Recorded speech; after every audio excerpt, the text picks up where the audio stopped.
नमस्कार विद्यार्थियों, आज हम उपस्थित हैं एक महत्वपूर्ण टॉपिक लेकर जो परीक्षा से संबंधित है। विद्यार्थियों देखिए, आप सभी की परीक्षा जो राजस्थान विश्वविद्यालय ने निर्धारित की है वह परीक्षा अब समीप है विद्यार्थियों। और सबसे पहला जो प्रकरण है, सबसे पहला जो पेपर है उसमें वह कौन सा है? हमारा चतुर्थ पेपर है और उसका नाम है व्याकरण एवं निबंध। यानी एमए फाइनल का जो विद्यार्थी आप पेपर देने जा रहे हैं उन विद्यार्थियों के लिए जो पहला पेपर है 7 या 8 अगस्त में है किसी तारीख को, तो वह जो पेपर है विद्यार्थियों वह सभी के लिए अनिवार्य है। जो व्यक्ति एमए करता है उस सब व्यक्तियों के लिए वह पेपर अनिवार्य है। अब देखिए कि यह जो पेपर है इसमें जब आप पढ़ेंगे तो देखिए, एक तो होता है कृत्य एवं पूर्व कृदंत। ठीक है विद्यार्थियों, ये 20 अंक का है। इसके बाद देखिए दूसरा जो टॉपिक है इसमें विद्यार्थियों वह है तद्धित।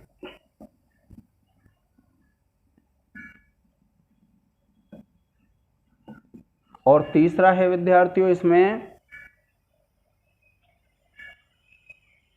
समास।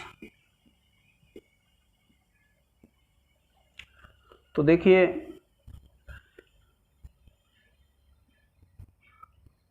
ये आपका जो प्रकरण है वह 10 नंबर का है।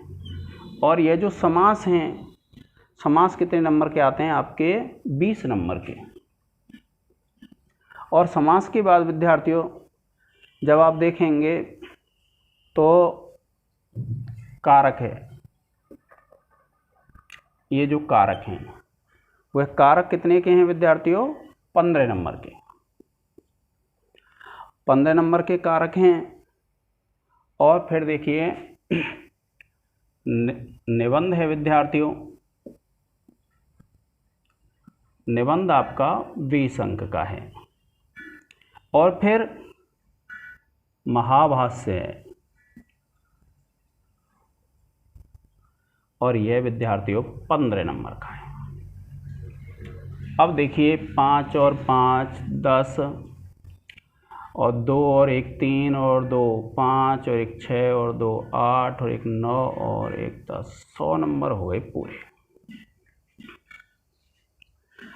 अब आपको क्या करना है? इस वर्ष जो पेपर है विद्यार्थियों जिस प्रकार से पहले आता था वैसे ही पेपर आपको पूरा मिलेगा।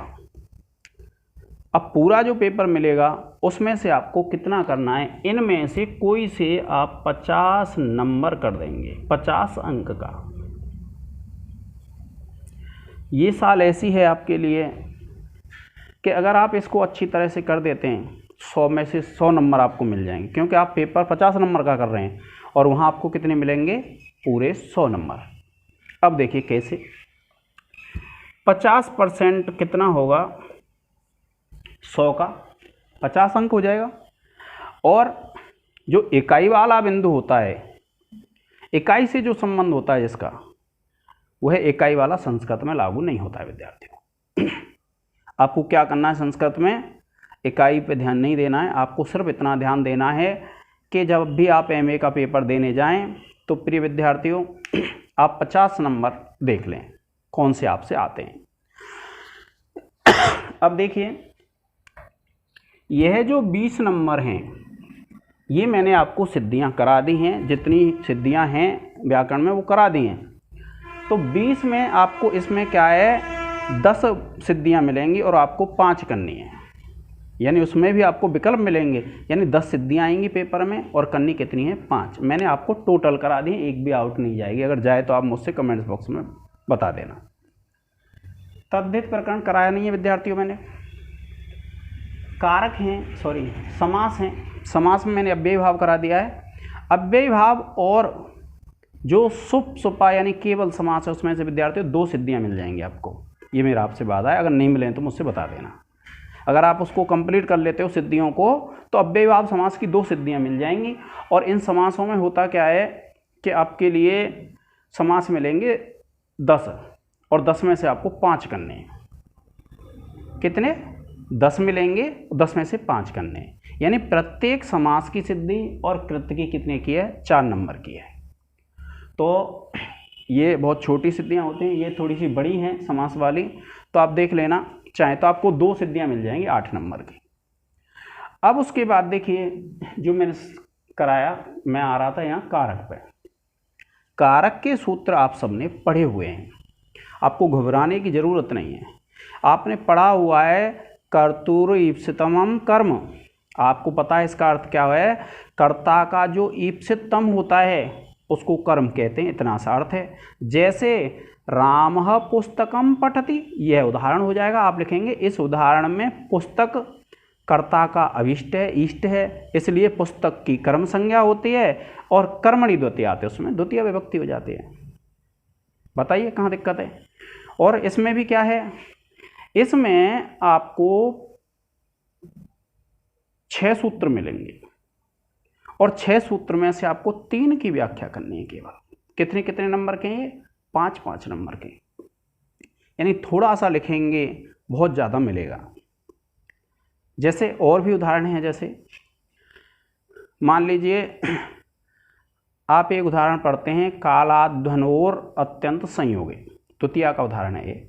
यानी कालवाचक और मार्गवाचक का अत्यधिक संयोग होने पर कालवाचक और मार्गवाचक शब्दों में द्वितीय विभक्ति होती है। यह तो हो गया उसका अर्थ, ठीक है। अब उसकी व्याख्या कैसे करेंगे? जैसे आप लिखेंगे क्रोशम कुटिला नदी, कि नदी, क्रोशम कुटिला नदी, कि नदी कोसवर टेढ़ी है। और उदाहरण हो सकता है मासम अधीते, ठीक है, महीनेवर पड़ता है। आपको जो भी सरल लगे आप वह लिख देंगे। फिर लिखेंगे इस उदाहरण में क्रोश शब्द मार्गवाचक है और इसका अत्यंत संयोग है, इसलिए क्रोश शब्द में द्वितीय विभक्ति का प्रयोग हुआ है। मान लीजिए द्वितीय का नहीं आए, कोई तृतीया का आ जाए, और तृतीया का आ जाए आपको दे दे साधक तमम करणम, तो आप लिखेंगे साधक क्रिया की सिद्धि में जो अत्यंत उपकारक कारक होता है उसकी करण संज्ञा हो जाती है, और कर्तृकरणयोस् तृतीया सूत्र से उसमें तृतीया विभक्ति होती है। जैसे रामः कलमेन लिखति, राम कलम से लिखता है। इस वाक्य में लिखने की क्रिया कलम के द्वारा हो रही है, इसलिए कलम में तृतीया विभक्ति है। इतनी सी व्याख्या विद्यार्थियों 5 नंबर मिल जाएंगे। तो मेरे हिसाब से इसको पढ़ लें तो अच्छा रहेगा। निबंध की बात कह रहे थे मेरे भाई बहन कि जो निबंध होता है विद्यार्थियों, इसमें आपको 10 निबंध मिलेंगे और प्रत्येक टॉपिक अलग अलग होता है। विषय प्रत्येक का अलग होगा, 10 निबंध होंगे। और उन 10 निबंधों में जैसे पहला वेद से संबंधित होगा कोई भी निबंध, तो आप एक वेद पर निबंध कर लें याद, और एक धर्म से संबंधित होगा तो आप धर्म पर कर लें। तो ये 2 निबंध याद कर लें। अगर 2 नहीं हो रहे हैं तो एक वेद पर निबंध कर लें। आपका विषय कैसे भी बदल के दे दे, वेदानाम महत्वम, वेदो अखिलो धर्म मूलम, कैसे भी दे दे, आपको वह निबंध पूरा उतार देना है, क्योंकि एक निबंध में अनेक विषय होते हैं। तो वेदानाम महत्वम पे अगर आप याद कर लेते हैं, या धर्म उस पर धर्म लक्षणम पे, दोनों को कर लें तो बहुत अच्छा है। नहीं करें तो आप वेद पे याद कर लें और उसको पूरा उतार दें। ठीक है विद्यार्थियों, निबंध के लिए एक निबंध, और नहीं तो 2 निबंध याद करने हैं आपको, और अगर 2 नहीं होते हैं तो एक कर लेना वेद पे, और कोई भी निबंध पूछ ले कैसे भी घुमा फिरा के आपको वेद पे निबंध लिख देना है। फिर देखिए महाभाष्य है। महाभाष्य के मैंने जो प्रश्न हैं अपने टेलीग्राम पे डाले हुए हैं विद्यार्थियों, 2 प्रश्न आएंगे, एक करना है आपको, 15 नंबर का है। अब इसमें भी क्या है, मान लीजिए आपसे पूछ ले कि महाभाष्य के प्रथम पस्पासनिक का सार लिखिए, तो जो मैंने 4 प्रश्न बताए हैं आपको, उन 4 को लिख देना विद्यार्थियों शॉर्ट में, आपका 15 नंबर का पूरा हो जाएगा। मान लीजिए सार पूछ लेता है, तो सार में क्या है, सार में उन सब को मिला के लिख देंगे आप। ठीक है विद्यार्थियों, क्योंकि अब उसके बाद हम मिलेंगे तत्पुरुष समास में। अगर आप कंपटीशन की तैयारी कर रहे हैं तो आप तैयारी में पढ़ लेना तत्पुरुष समास में। आज तक का यहाँ सही। आपकी परीक्षा के लिए ढेर सारी शुभकामनाएं। Best of luck. धन्यवाद विद्यार्थियों, अपने वीडियो को देखने के लिए समय निकाला। नमस्कार।